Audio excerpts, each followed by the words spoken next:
The outlook wasn't brilliant for the Mudville Nine that day. The score stood 4-2 with but one inning more to play. And then when Cooney died at first and Burrows did the same, a pall-like silence fell upon the patrons of the game. A straggling few got up to go in deep despair, the rest clung to the hope which springs eternal in the human breast. They thought if only Casey could but get a whack at that, we'd put up even money now, with Casey at the bat. But Flynn preceded Casey, as did also Jimmy Blake, and the former was a hoodoo while the latter was a cake. So upon that stricken multitude grim melancholy sat, for there seemed but little chance of Casey getting to the bat. But Flynn let drive a single to the wonderment of all, and Blake the much despised tore the cover off the ball. And when the dust had lifted and men saw what had occurred, there was Jimmy safe at second and Flynn a hug in third. Then from 5,000 throats and more there rose a lusty yell. It rumbled through the valley, it rattled in the dell. It pounded on the mountain and recoiled upon the flat, for Casey, mighty Casey, was advancing to the bat. There was ease in Casey's manner as he stepped into his place. There was pride in Casey's bearing and a smile lit Casey's face.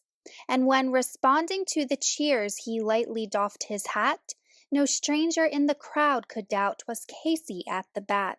10,000 eyes were on him as he rubbed his hands with dirt. 5,000 tongues applauded when he wiped them on his shirt.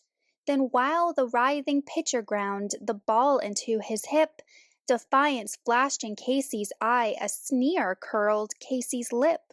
And now the leather-covered sphere came hurtling through the air, and Casey stood a-watching it in haughty grandeur there.